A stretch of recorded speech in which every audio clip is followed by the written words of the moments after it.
साथियों, आप सभी इस बात के साक्षी हैं कि जब हमारे देश की सक्षम सेना आतंक को कुचलने में जुटी है, सीमा के भीतर हो या सीमा पार आतंक के ठिकानों पर प्रहार करने में लगी है, ऐसे समय में देश के भीतर ही कुछ लोग क्या क्या कर रहे हैं।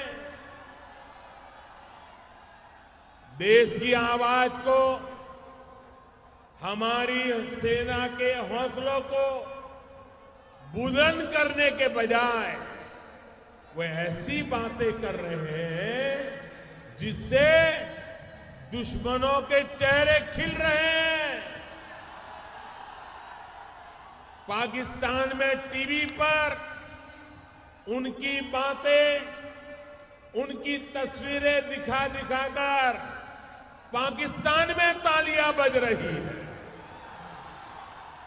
साथियों, जब आतंक की फैक्ट्री चलाने वालों के खिलाफ एक सुर से, एक स्वर से बात करने की जरूरत थी, तब दिल्ली में 21 पार्टियां मिलकर के केंद्र की एनडीए सरकार के खिलाफ निंदा प्रस्ताव पारित करने के लिए इकट्ठी हुई थी।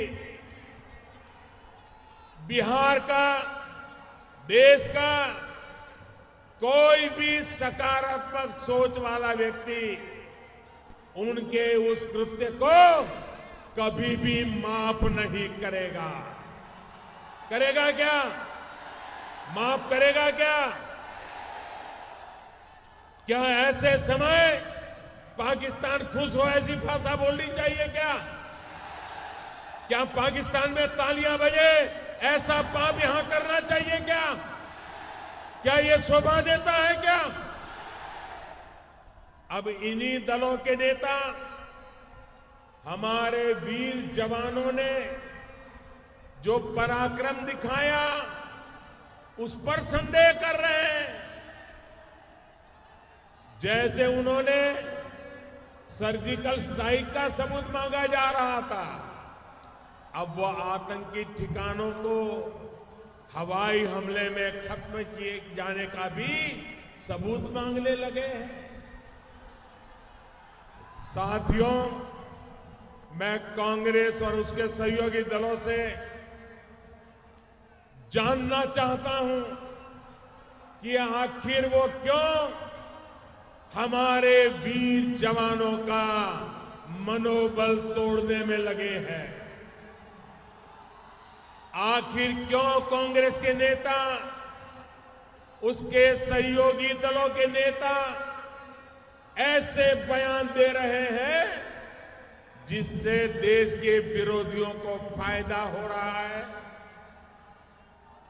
साथियों, केंद्र की एनडीए सरकार ने देश को नई नीति और नई रीति दी है। कांग्रेस और उसके सहयोगी दलों का देश की सुरक्षा को लेकर जो रवैया था वो देश देख चुका है। अब नया हिंदुस्तान नई रीति और नई नीति के साथ आगे बढ़ रहा है। अब भारत अपने वीर जवानों के बलिदान पर चुप नहीं बैठता, चुन चुन करके हिसाब लेता है। दुनिया में कहां, किससे, कैसे बात करनी है और उसका परिणाम क्या होता है, इसको देश आज अच्छी तरह से अनुभव कर रहा है। हाल ही में आपने देखा होगा, इस्लामिक देशों की कॉन्फ्रेंस में कैसे भारत को सम्मान के साथ बुलाया गया, हमारी बात सुनी गई। 50 साल बाद ये हुआ है भाइयों बहनों। आपको गर्व होता है कि नहीं होता है? आपको आनंद होता है कि नहीं होता है? आपको अभिमान होता है कि नहीं होता है? साथियों, इन 50 सालों में ज्यादातर समय देश में कांग्रेस और उसके ही सहयोगी दलों की सरकार रही है। क्यों वो भारत की बुलंद आवाज दुनिया के ऐसे मंचों पर नहीं रख पाए? क्या इसका जवाब उन्होंने देना चाहिए कि नहीं देना चाहिए? देना चाहिए कि नहीं देना चाहिए? भाइयों बहनों, मैं आपको बताना चाहता हूं,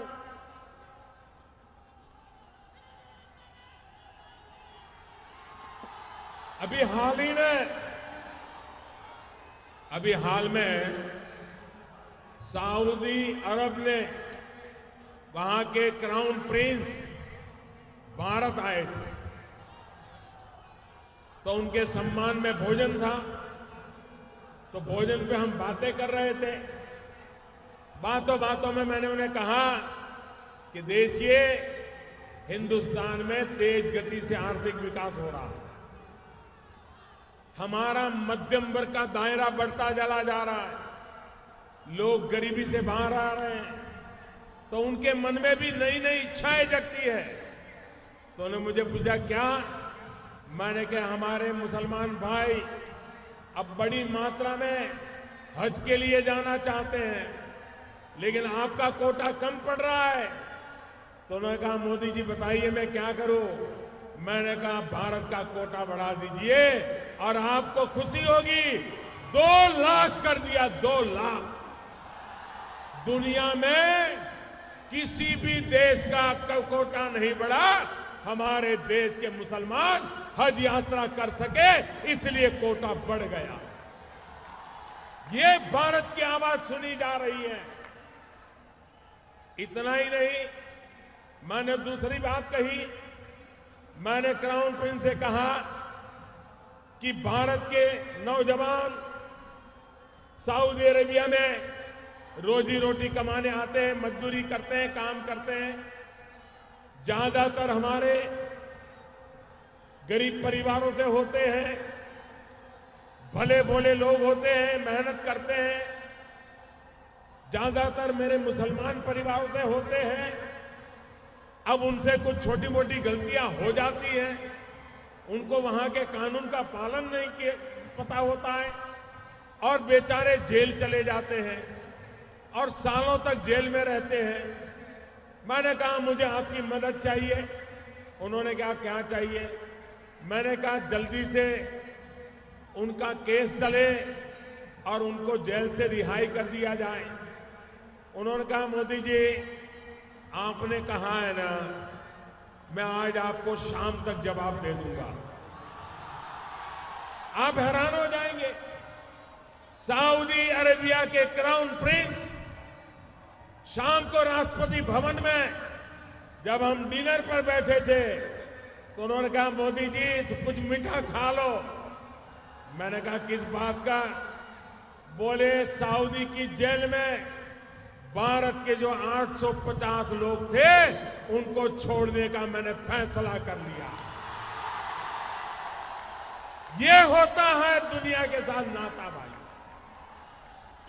मैं इन फैसलों के लिए सऊदी अरब को, क्राउन प्रिंस को हृदयपूर्वक धन्यवाद देता हूं भाइयों बहनों। साथियों, ये विदेश में भारत के बढ़ते प्रभाव दूसरे देशों के साथ मजबूत होते हमारे रिश्तों का एक और उदाहरण है।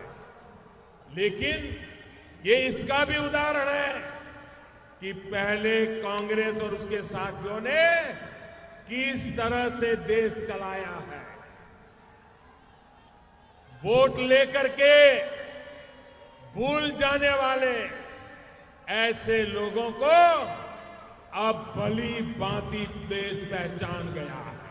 पहचान गए हो कि नहीं हो? अपने स्वार्थ के लिए, अपने परिवार के लिए राजनीति करने वालों के पास मोदी को गाली देते रहने के सिवाय और कोई काम नहीं बचा है। मेरे प्यारे बिहार के भाइयों बहनों, और मेरे देश के भाइयों बहनों, आप चीजों को बारीकी से देखिए, चीजों को समझने का प्रयास कीजिए। क्या चल रहा है आजकल? साथियों, वे कहते हैं कि आओ मिलकर मोदी को खत्म करें। वे कहते हैं आओ मिलकर के मोदी को खत्म करें, और मोदी कहता है आओ हम सब एक होकर आतंकवाद को खत्म करें।